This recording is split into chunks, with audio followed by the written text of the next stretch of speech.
Bueno, hola a los que están escuchando y viendo este video de esta charla que estamos dando en el Hospital Central de Mendoza. Eh, es organizada por la empresa Medicatec, donde trabajo como asesor científico del área de hemostasia. Yo soy el doctor Ricardo Forastiero y obviamente en conjunto con la empresa BG Analizadores y la empresa, la filial local de Biofarma. Así que, bueno, el objetivo de esto es mostrarles algunas novedades en algunas cosas. En particular, en este caso vamos a hablar un poco por interés de los usuarios de hemostasia en esta provincia, que es la primera vez que visito. Es nuevos enfoques en el diagnóstico del anticoagulante lúpico, o el tema de precalibración de ensayo, definido como una estrategia de la línea Estago, una empresa de hace muchísimos años en el mercado dedicada exclusivamente a lo que es la hemostasia. Así que bueno, es un placer para mí comenzar y mostrarle algunos puntos, algunos más novedosos que otros, pero ese es el objetivo puntual de esta charla que vamos a dar comienzo en este momento. Vamos a mencionar algunos conceptos, digamos. ¿Qué es el síndrome antifosfolípido? Lo hemos dicho muchas veces, pero el síndrome antifosfolípido, según las definiciones de los últimos años, después de varias historias en este tema, es la presencia o la historia en los pacientes de eventos tromboembólicos o pérdidas fetales recurrentes, más el hallazgo y la persistencia en el laboratorio de anticuerpos antifosfolípidos, particularmente el inhibidor lúpico o los anticuerpos anticardiolipina y anti-beta-2-glicoproteína 1, lo cual hacen al diagnóstico de síndrome antifosfolípido en el paciente, que obviamente tiene consecuencias para el tratamiento y el pronóstico a largo plazo del paciente, que va a depender un poco del perfil de antifosfolípidos que tenga y del tipo de evento que haya tenido de inicio, si espontáneo, no espontáneo, etcétera, y otros factores circunstanciales que muchas veces aparecen en el correr de la vida. El síndrome antifosfolípido comenzó su identificación, digamos, o al menos de inhibidor lúpico en pacientes que tenían lupus eritematoso sistémico. Con los años, particularmente en el año 80, se definió el síndrome antifosfolípido. La mayoría de los pacientes tenían una enfermedad autoinmune de base, que era lupus, SIER, artritis reumatoidea, este tipo de patologías, pero hay un grupo importante de pacientes, cuando uno evalúa en un grupo grande o en un estudio clínico, que no tienen enfermedad autoinmune de base y que solamente tienen las consecuencias clínicas o no los anticuerpos antifosfolípidos, y entonces cuando están los eventos clínicos se define al paciente como síndrome antifosfolípido. Antes se decía primario, ahora ya en los últimos años no se aconseja, se dice simplemente síndrome antifosfolípido, y cuando está asociado a alguna otra patología, por ejemplo, se decide en este caso síndrome antifosfolípido asociado a lupus o asociado a trombocitopenia o asociado a una enfermedad viral, lo que sea, un cáncer, lo que sea. Desde el punto de vista del laboratorio, que es lo que nos concierne hablar ahora, estas son los últimos criterios que fueron establecidos por la sociedad, el subcomité de antifosfolípidos de la Sociedad Internacional de Hemostasia y Trombosis. Eso fue en el Congreso en Sydney a fines del 2005, publicado en febrero del 2006, y desde el punto de vista del laboratorio sugiere, categoriza, y sería como el criterio de los criterios de laboratorio, tener anticuerpos, anticoagulante lúpico, siempre en al menos 2 oportunidades separadas más de 12 semanas entre una y otra estudio. Eso porque hay que descartar que los antifosfolípidos detectados por una vez no sean transitorios. La mayoría de las veces eso está asociado a enfermedades, a infecciones virales.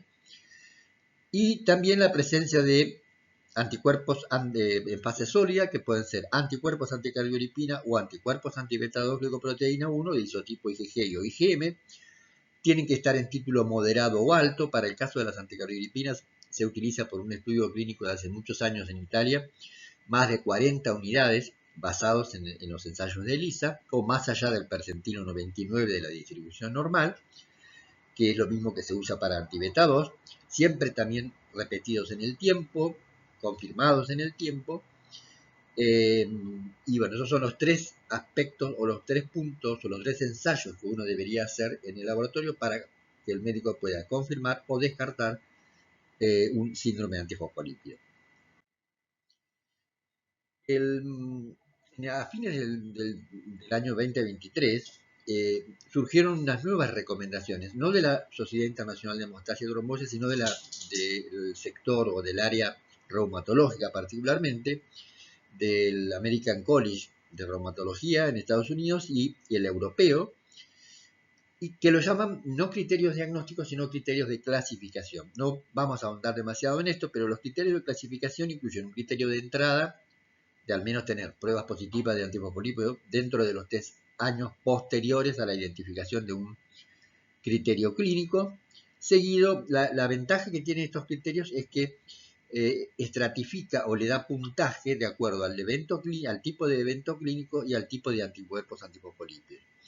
Hay 6 dominios clínicos y 2 dominios de laboratorio. Los dominios clínicos pueden ser tromboembolismo venoso macrovascular, trombosis arterial macrovascular o microvascular, complicaciones obstétricas, complicaciones cardiológicas o hematológicas.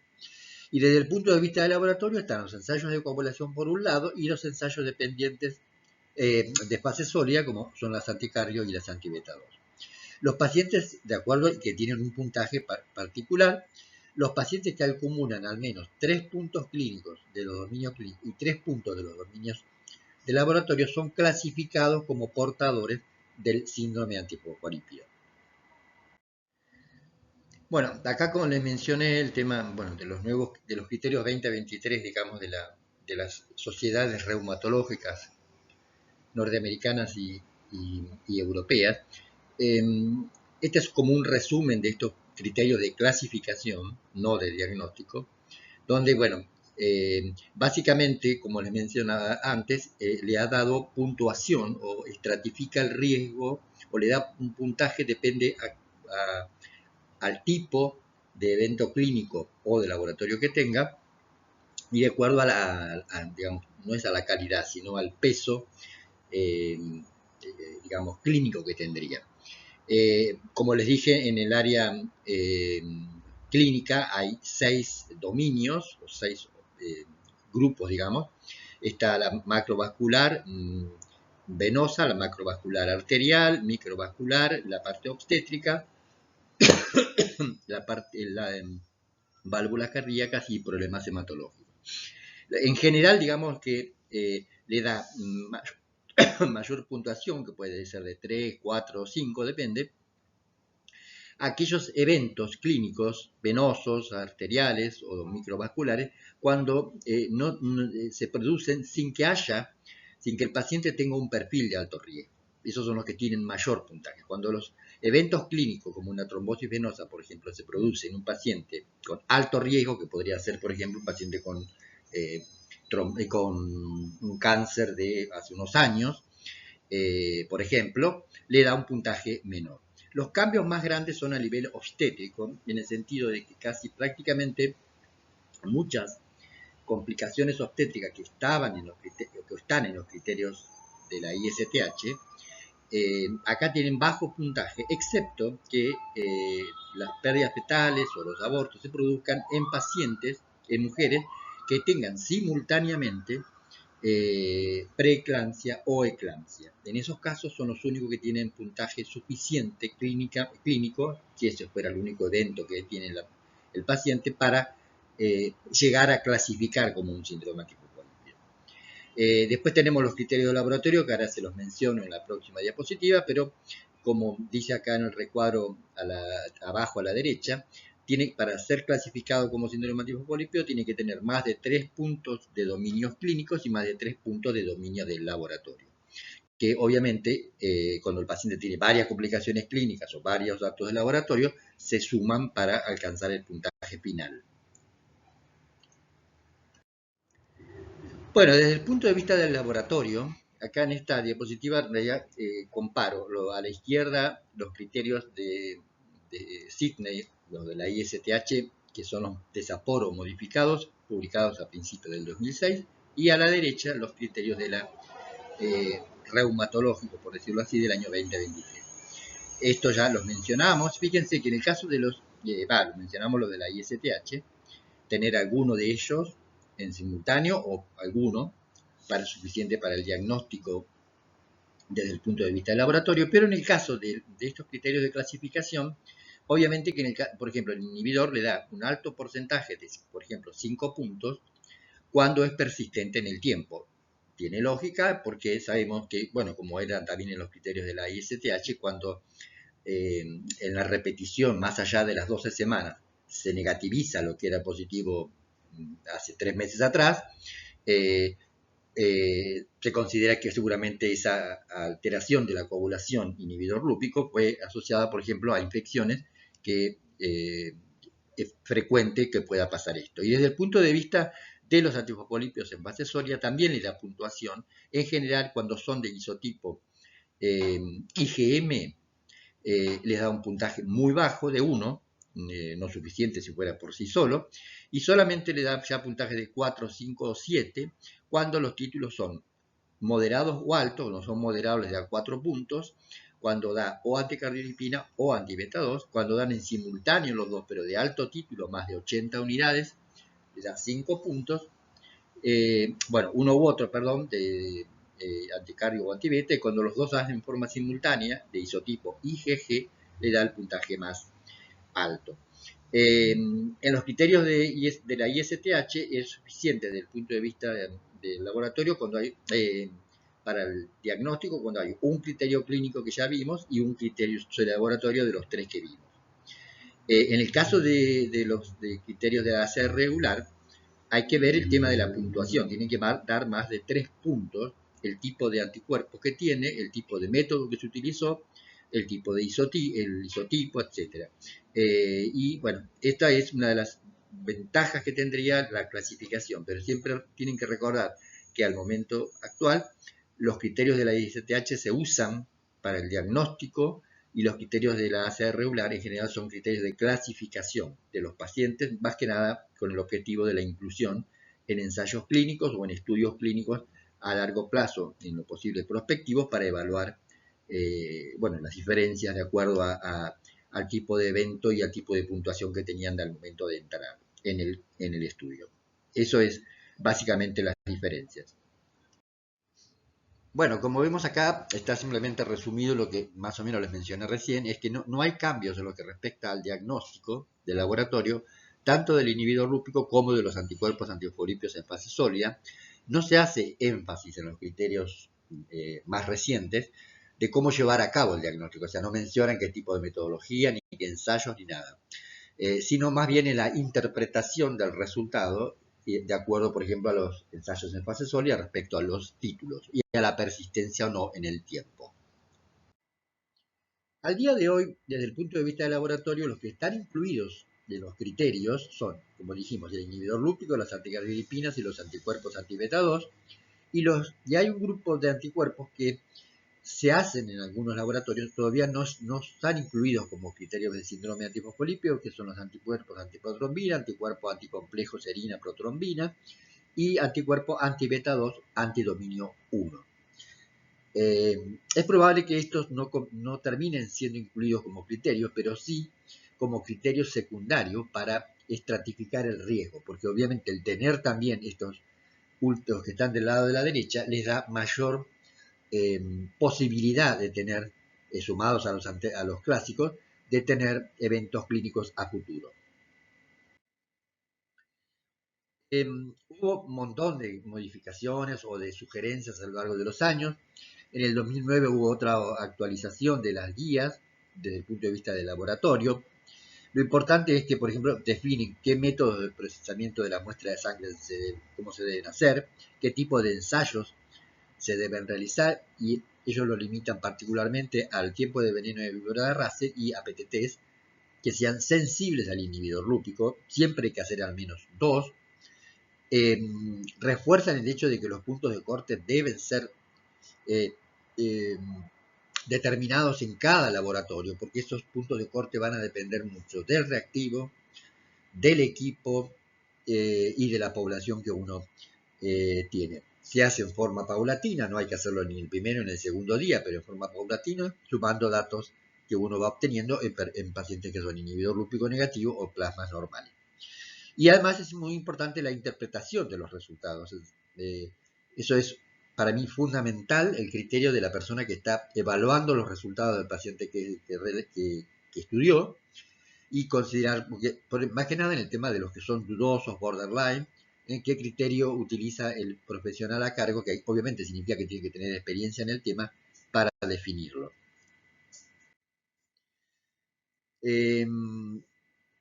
Las recomendaciones que aún siguen desde el año 2006 es, primero, en todo paciente a estudiar hay que hacer ensayos de rutina, que incluya TPA, PTT y fibrinógeno al menos. Además ensayos específicos, que como dijimos recién, los restringe a 2 grupos, al del veneno de víbora Russell y a la PTT siempre sensible. Esas serían las pruebas de detección o el screening inicial. En los casos que estos den positivos, o sea, que den prolongados, más allá de los puntos de corte, hay que realizar la confirmación tanto en el DR, en el tiempo de veneno de víbora Russell o en el APTT. Depende si los dos screenings dieron prolongados o solo uno de ellos. Es aconsejable usar 2 o más test porque eso incrementa la chance de descartar o de confirmar la presencia. Muchos pacientes solamente son positivos por un ensayo y no por el otro, de screening me refiero.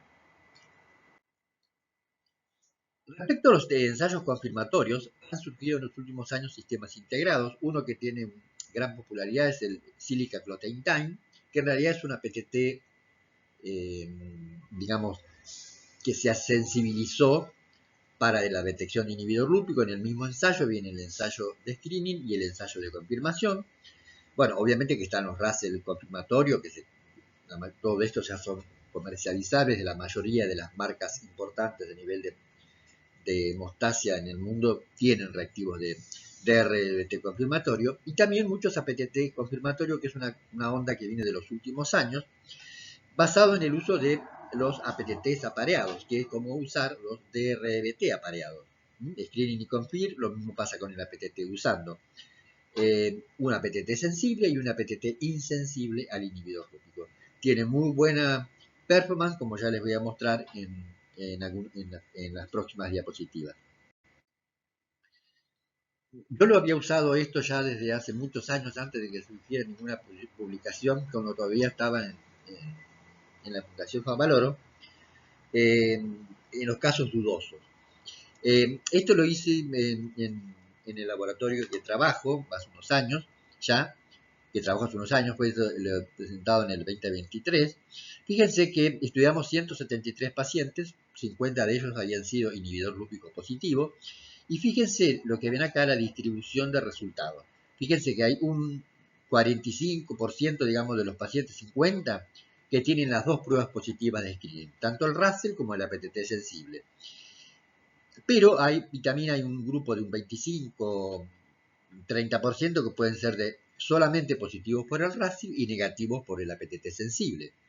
Y otro grupo que le alcanzará un 20%, donde son negativos por el tiempo de veneno de víbora Russell y solamente son positivos por el APTT, que es sensible, el screening dio prolongado, y utilizamos para confirmar APTTs insensibles.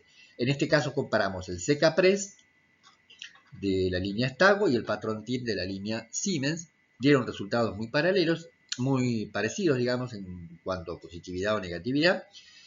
La incorporación de los APTTs apareados, sensible e insensible, es muy útil porque en realidad completa lo recomendado en las guías y tiene un costo mucho más económico dentro del panel de estudio, por ejemplo, comparado con el Silica Clotting Time, que es de amplia difusión, pero es bastante caro. Nosotros establecimos los puntos de corte con normales, y los Russell el punto de corte está en 1.35 para el Russell y en 1.30 para el APTT. valores mayores de estos indica que la prueba es positiva. Fíjense que la distribución en las 50 pacientes de inhibidor lúpico positivo de los rangos, las razones del DRBT Screening Confirm van entre 1,41 a 2,90 y con los APT3, por ejemplo, con el CK-PRES empieza más o menos igual hasta 3,1 y con el Patrontin entre 1,47 y 4,05. O sea, dan patrones y dan diferencia y dan razones importantes. Es una prueba muy útil. En el Hospital Británico también hicieron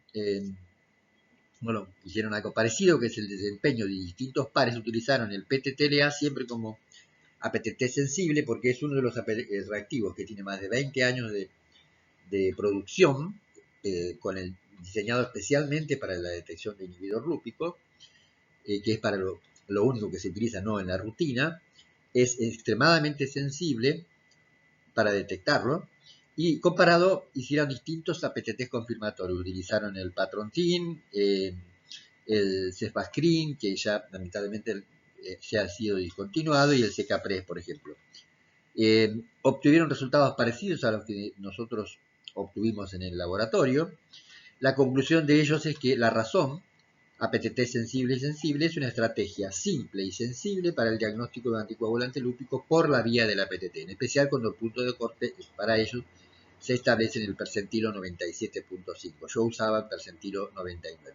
Siempre debe usarse en conjunto con la prueba del Russell, como recomienda la ISTH. Esto, entre los dos lugares, el laboratorio que yo trabajo y el Hospital Británico, publicamos los resultados, que lo pueden ver en esta revista que volvió a resurgir a fines del año pasado, donde ahora justamente mencionamos esto. Está el detalle de cómo se obtuvieron los puntos de corte y los resultados de los distintos lugares, pero tuvimos resultados parecidos. Y como ven, el uso de las razones APTT sensible e insensible es útil para el inhibidor lúpico, pero no es insensible, o sea, da valores negativos cuando el paciente tiene presencia de inhibidores antifactores, como antifactor 8 o factor 9, o deficiencias importantes de los factores de la vía intrínseca. Tanto en un laboratorio como en el otro, obtuvimos resultados parecidos, teniendo una muy buena especificidad, sería. La Sociedad Internacional del Subcomité en el 2020, en el año 2020, publicó una modificación, digamos, que está como esquematizada acá, donde obviamente cuando uno encuentra en un paciente que los dos test de screening dan negativos, el inhibidor lúpico ya directamente se clasifica como inhibidor lúpico. Si alguno de ellos mayor del punto de corte, se hace el ensayo de mezcla con plasma normal. Si corrige, se considera negativo. Si no corrige, hay que hacer el test confirmatorio, y en el caso que de mayor del punto de corte, se considera positivo. Una de las modificaciones que incluyeron es que en casos de que el paciente tenga una alta sospecha clínica de tener un síndrome antifosfolípido, solamente en esos casos, a pesar de que pueda dar que corrige al mezclarlo con normal, se sugieren realizar el ensayo confirmatorio igual, como si el tercer paso, pero solamente en esos pacientes que tienen una muy alta sospecha clínica. Este es un algoritmo que promociona, digamos, Stago. Está basado en las pruebas en las recomendaciones de la ISTH, con pruebas de detección, diagnóstico en mezcla y pruebas de confirmación con los reactivos propios, obviamente, pero está basado básicamente en un Russell Screening y un PTT-LA. Básicamente, hacer las mezclas con normales, y cuando no corrige, utilizar tanto la confirmación en el Russell, o utilizar, por ejemplo, este kit que es muy bueno, el Staclot LA, con fosfolipios hexagonales de fosfatidiletalanamina, pero tiene la desventaja un poco de que no es automatizable y tiene poco rendimiento el ensayo. Nosotros, digamos, proponemos que en estos casos que nos dispongamos del Staclot-LA para confirmar un PTT-LA prolongado, utilizar lo que mencionábamos recién, APTTs insensibles. En el caso de Stago podemos recomendar la utilización del CK-PRES o el APTT-S, que es uno que está incorporado recientemente en la línea de productos Stago.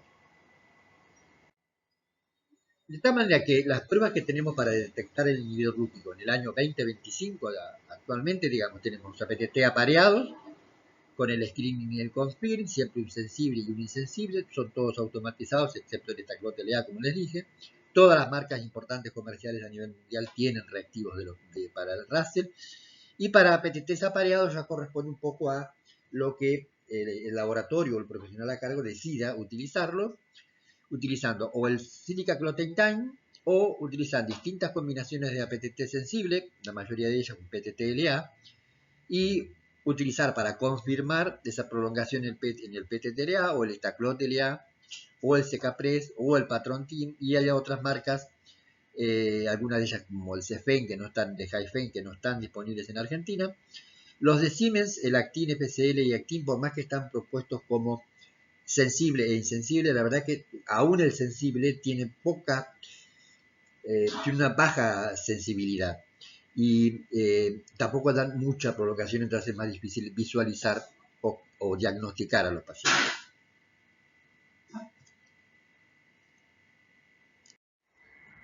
Bueno, simplemente en esta diapositiva lo que quería mencionarles es otros ensayos basados en venenos de víbora, además del TRBT que está a la izquierda, que actúa sobre el factor 10, la enzima, o el veneno.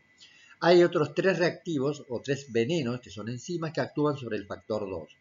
El Textarin, que se usaba hace unos años, yo lo probé, era muy bueno, pero creo que está discontinuada su producción, la tenía en Stago en ese momento. Y lo que han surgido últimamente, que es el Taipam, que es otro veneno de víbora, junto con el Hecarin. El Taipam es sensible y el Hecarin es insensible al inhibidor lúpico. Simplemente les muestro esto, que es un trabajo del año 2021, donde la Sociedad Internacional hizo un ensayo en varios centros para validar este nuevo ensayo, Taipam versus Hecarin. Y fíjense que obtiene muy buena correlación a la izquierda con el Russell y a la izquierda con el APTT ratio. Los dos activan el factor 2. En el caso de Taipam depende de fosfolípidos, por eso es sensible, y el Hecarin no es sensible al inhibidor lúpico porque es independiente de la presencia de fosfolípidos para su actividad. Es un ensayo muy bueno, lamentablemente no está disponible, que yo sepa, en América Latina, pero bueno, no es 100% sensible, pero es útil.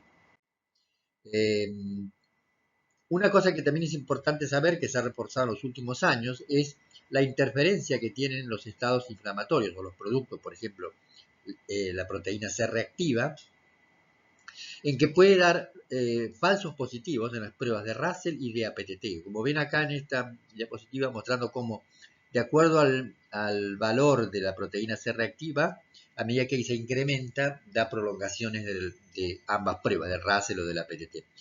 Por lo tanto, es importante tenerlo en cuenta si el paciente no está en un proceso inflamatorio agudo en el momento que hacer el estudio para evitar falsos positivos, digamos.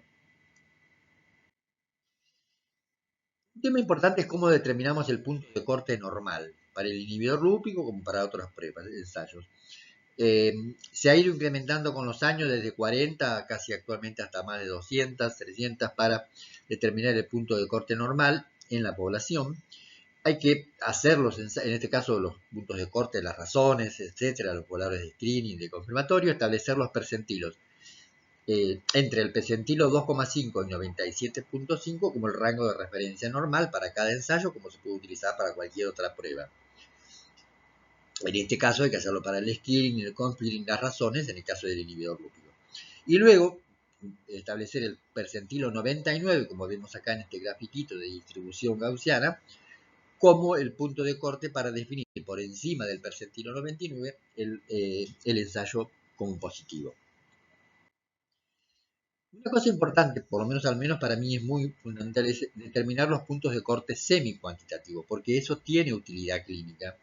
Uno que tiene muchos años, más de 40, un poco más de 40 años de trabajar en hemostasia, digamos 35 en esta parte de antifosfolipio, la utilidad clínica que tienen cuando uno informa los resultados en grado de positividad. No es lo mismo tener un título débil que un título moderado o un título fuerte. En el caso del inhibidor lúpico, lo único que viene desde el punto de vista comercial es para el TRBT o el tiempo de veneno de víbora Russell, que vienen rangos sugeridos por la compañía que lo venda y lo diferencia entre negativo, débil, moderado o fuerte. Para la PTT no hay, porque esto es una cosa que ha surgido más últimamente, los APTT apareados, y ahí yo creo que corre mucho se debe incluir, yo lo incluyo, basado en la propia experiencia del profesional que está a cargo de estos estudios, que obviamente uno, en base a sus propios reactivos y coagulómetros, debería establecer estos rangos que sugieren en realidad una chance más débil o más fuerte de recurrencia de eventos o de probabilidad de eventos de primera vez. Otra de las cosas que la sociedad refuerza siempre es los casos en los cuales puede haber interferencia con los resultados. Primero, con los antitrombóticos comunes como la antivitamina K, warfarina, Sindrom, recomiendan realizar el inhibidor lúpico si el RIN es menor de 3 o menor de alrededor de 2, digamos. Y conviene analizar siempre las pruebas en las mezclas entre el plasma del paciente y el plasma del normal. En los casos de tratamiento de eventos agudos en general con heparina, nunca hacerlo cuando el paciente está con heparina no fraccionada. Y si está con heparina de bajo peso, que es lo que muchas veces pasa en forma ambulatoria en mujeres embarazadas, conviene primero que suspenda o tomarle la muestra antes de que se tenga que aplicar la nueva dosis de heparina de bajo peso, pero si en el laboratorio uno tiene el ensayo de anti-10, corroborar que eso pasa y que tiene que dar un valor menor de 0.1 para decir, bueno, pues tranquilo, no tiene heparina, por más que la paciente está bajo esta terapia, se suspendió adecuadamente. En el caso de los anticoagulantes antitrombóticos directos, dabigatran, rivaroxaban, apixaban, todos estos, no hay que evaluar los ensayos porque interfieren en casi todas las pruebas, excepto eliminemos a los DOAC por absorción o neutralización del plasma. Pero lo ideal es suspender la recomendación porque a veces no hay una completa remoción del DOA que está presente en el plasma que uno podría estudiar, es que sugerir al médico suspender al menos 48 horas previas esta medicación oral, reemplazarla en el tiempo que ya el médico lo va a indicar, porque en general se utiliza heparina de bajo peso y usamos los mismos criterios, o sea, tomarle la muestra antes de la dosis próxima de heparina. En esto parece ser muy útil el nuevo ensayo de Taipani y Karim porque primero tiene una sensibilidad del 78 y una especificidad del 95%. Es muy útil porque no se afecta el resultado en los pasos de los pacientes que estén con warfarina o con Sindrom y tampoco en aquellos que sean los DOACs anti-10, que son los más usados. O sea, si está tomando rivaroxaban, alguna de esas drogas, esta prueba totalmente no se afecta. Entonces, es muy útil. Pero tener siempre en cuenta que como no tiene una sensibilidad del 100% puede dar negativo y sin embargo el inhibidor está presente. Cuando en este caso no se puede usar ni el Russell ni el APTT. Bueno, acá les muestro un poco en realidad la línea Stago, la generación Max, como le dicen, como la han llamado.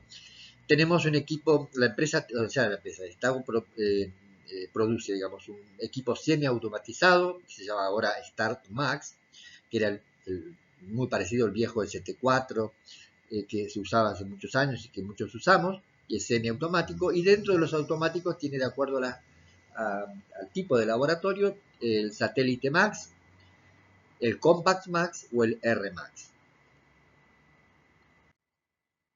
Quería mencionar un poco el tema de la calibración de los ensayos que lo requieren, lo cual siempre es un tema conflictivo a nivel cuando estamos en el laboratorio. La curva de calibración en general una curva que al menos tenga 3 puntos, ¿no? 100, 50, 25, por ejemplo, por ciento. Hay que tratar de realizarlos por duplicados con un calibrador o un pool de plasmas normales al cual uno le asigna un valor del 100%. La curva de calibración siempre debe realizarse con el aparato en el cual uno quiere hacer la curva. Manual si se utiliza una técnica manual. En algunos laboratorios todavía quedan los viejos baños termostatizados, digamos. La curva debe realizarse para cada lote de reactivo, más que uno siga usando la misma marca de tromboplastina, por ejemplo, cuando cambia el lote tiene que testear o realizar la curva de calibración nuevamente.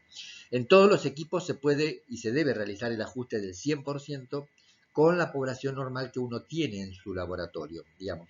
Eso al menos más de 20 normales a lo largo de más de 5 días.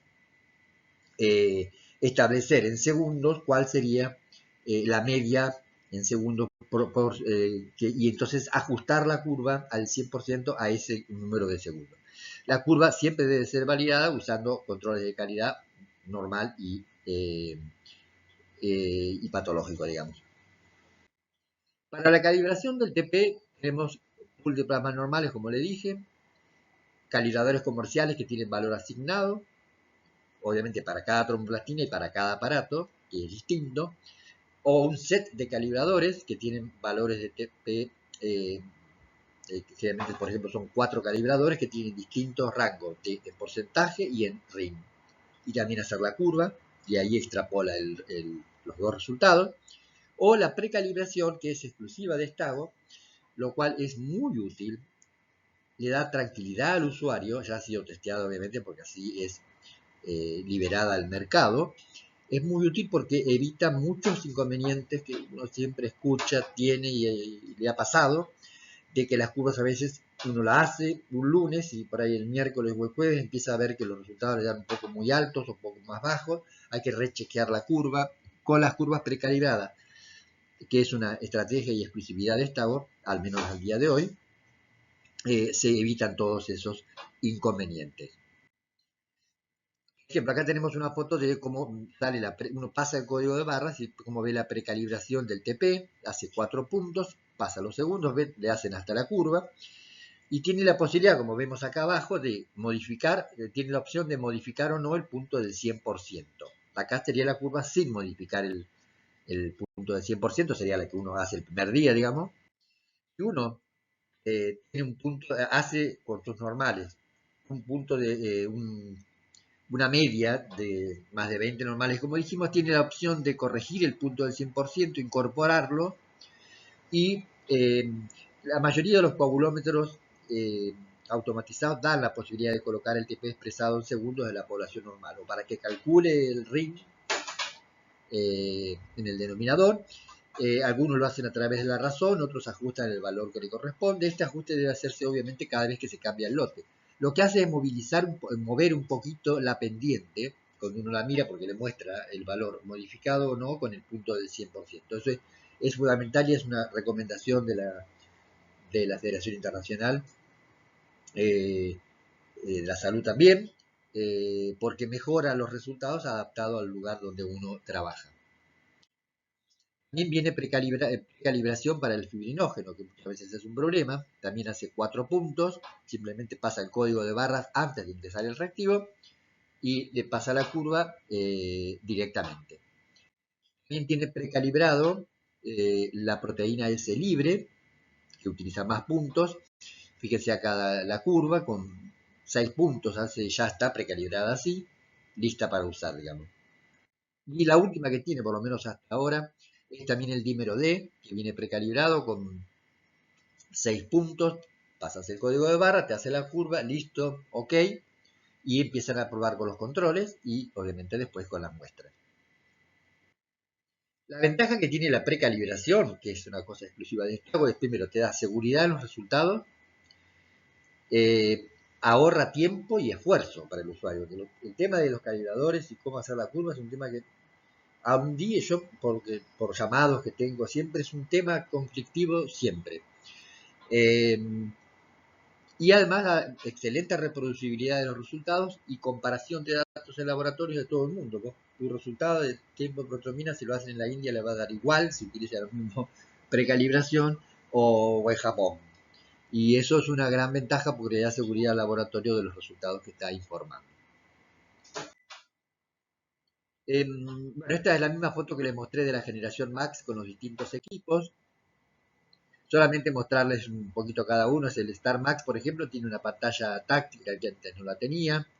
Tiene un menú de calibración completo, almacena y visualiza las curvas, tiene trazabilidad, controles de calidad obviamente, guarda resultados de pacientes hasta 50, si no hay que pasarlos a un vía UCB, tiene 30 pruebas preprogramadas que se pueden editar, lector de código de barras, etc. En un laboratorio que tiene un bajo volumen de muestras diariamente es útil, digamos. El satélite MAX es el primer escalón de la automatización. Tiene una interfase completa con computadora con touchscreen, un sistema continuo de carga tiene un carrusel de reactivos y un carrusel de muestras, un sistema de pipeteo de doble resolución. No hay que hacer un mantenimiento a diario, bajo mantenimiento en general. Acá se pueden utilizar ya desde acá hasta los otros equipos más grandes el tema de la precalibración de varios ensayos de rutina y especiales, como les dije. Puede identificar las muestras por código de barra.